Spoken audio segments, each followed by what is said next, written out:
आज हम पढ़ेंगे कक्षा 12 जीव विज्ञान आनुवंशिक पदार्थ की खोज।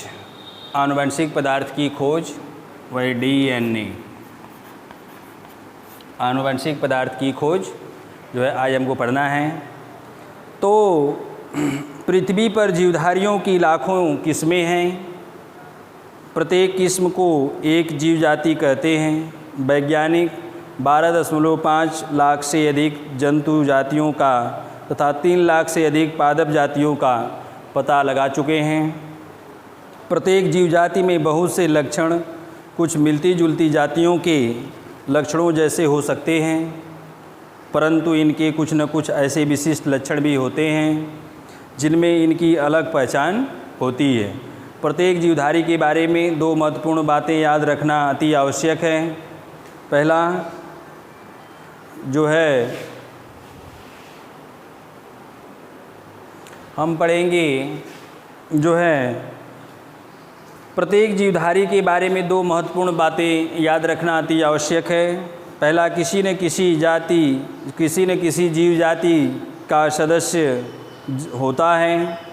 यह अमर नहीं वरन नश्वर अर्थात मरणशील होता है। एक निश्चित जीवन अवधि के आयु के समाप्त होने पर इनकी क्या हो जाती है? मृत्यु हो जाती है। और इसके अनुसार प्रत्येक व्यक्ति जीव का अस्तित्व अल्पकाल ही होता है। जो प्रत्येक व्यक्ति है, प्रत्येक जीव है, उनका जो अस्तित्व है वह मरने के बाद जो है क्या हो जाता है? समाप्त हो जाता है। इस पृथ्वी पर जितने भी जीव हैं वह जीव जो है आने के बाद वह वृद्धि विकास करके अपने जीवन काल को पूर्ण करके लास्ट में उनकी जो है क्या हो जाती है? मृत्यु हो जाती है, क्षय हो जाता है और वह अपने पूरे जीवन को जी लेते हैं। अब कह रहा है आनुवंशिक पदार्थ। आनुवंशिक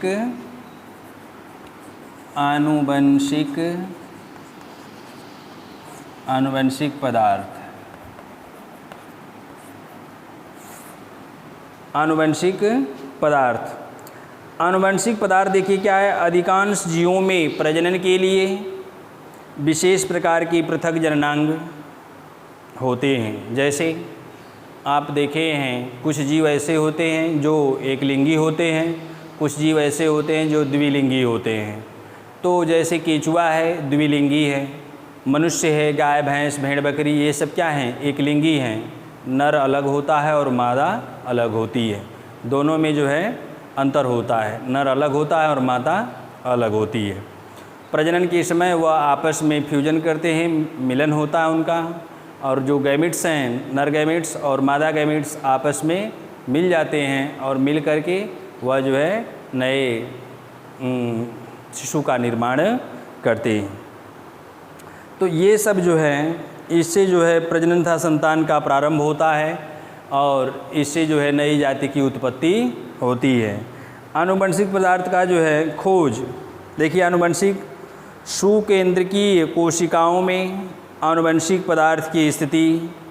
यद्यपि कोशिकाओं की खोज 1665 ईस्वी में रॉबर्ट हुक नामक वैज्ञानिक ने कोशिका की खोज की थी। उन्होंने जो है सुकेंद्रकीय कोशिकाओं में केंद्रक की सर्वव्यापी उपस्थिति का पता लगाया।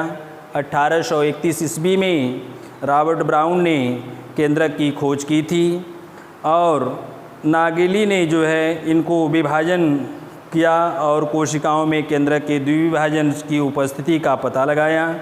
इसी बीच रुडोल्फ वर्चो ने 1858 ईस्वी में सिद्ध किया कि नई कोशिकाओं की उत्पत्ति पहले से विद्यमान जो कोशिका होती है उन्हीं कोशिकाओं के विभाजन से जो है नई कोशिका की उत्पत्ति होती है।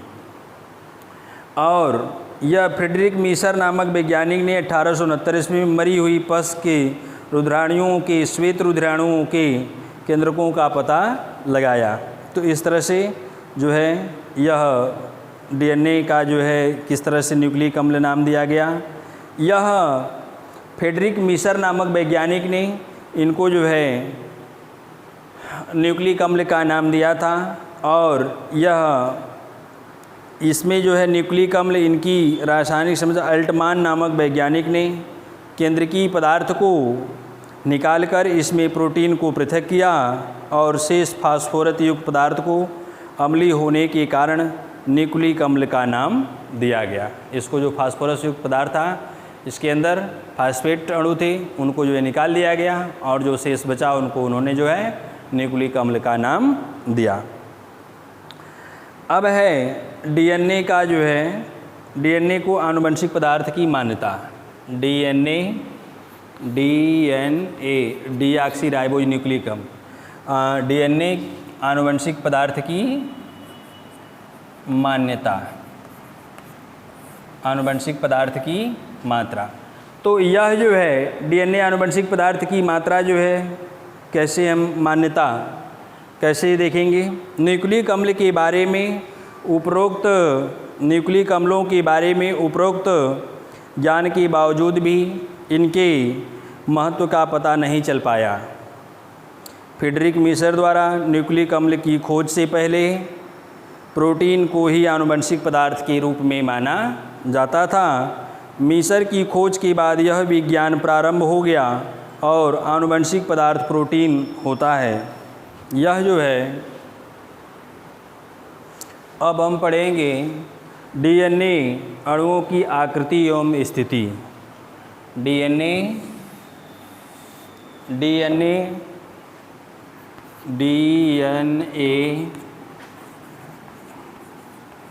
अणुओं की आकृति।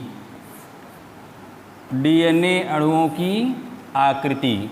तो डीएनए अणुओं की आकृति क्या, सभी जीव कोशिकाओं में दो प्रकार के न्यूक्लिक अम्ल होते हैं। डीऑक्सीराइबोज न्यूक्लिक अम्ल जिसको हम डीएनए के नाम से जानते हैं, राइबोज न्यूक्लिक अम्ल जिनको हम आरएनए के नाम से जानते हैं। यह जो है आकृति के अनुसार जीवों में ये दो प्रकार के डीएनए अणु पाए जाते हैं। पहला है वृत्ताकार, दूसरा है रेखाकार। यह जो डीएनए जो है दो प्रकार से होते हैं समस्त जीवों में। पहला है वृत्ताकार डीएनए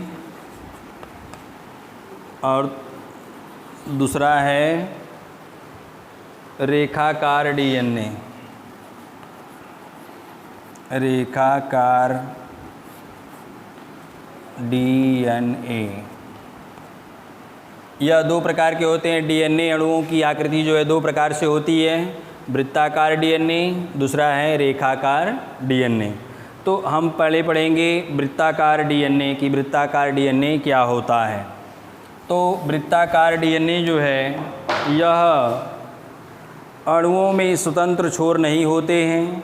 अधिकांश पूर्व केंद्रकी कोशिकाओं नीली हरी शैवालों में केवल एक अर्थात अयुग्मित और अत्यधिक वैलित वृत्ताकार डीएनए अणु होता है, जो कोशिकाओं के मध्य भाग में केंद्रक की अनुपस्थिति के कारण कोशिका द्रव्य में के ही एक विशेषीकृत क्षेत्र में स्थित रहता है, जिसे न्यूक्लियोटाइड के नाम से जाना जाता है। न्यूक्लियोइड एक और कोशिका कला के संपर्क में रहता है तथा डीएनए अणु यही कोशिका कला के संलग्न में रहता है। कुछ जीवाणुओं में न्यूक्लियोइड के बाहर भी कोशिका का एक या एक से अधिक छोटा वृत्ताकार डीएनए अणु होते हैं, जिन्हें प्लाज्मिड के नाम से जाना जाता है। यह वृत्ताकार जो है डीएनए होते हैं, उसको बाहर जो है कुछ होते हैं अणु, उसको हम जो है प्लाज्मिड के नाम से जानते हैं।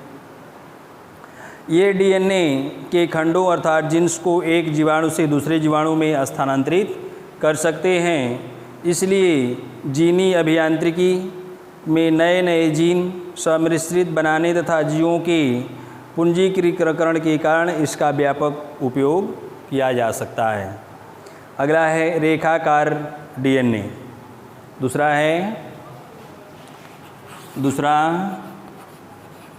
रेखाकार डीएनए। रेखाकार डीएनए। तो रेखाकार डीएनए क्या है? यह रेखाकार डीएनए के अणुओं में स्वतंत्र छोर होते हैं।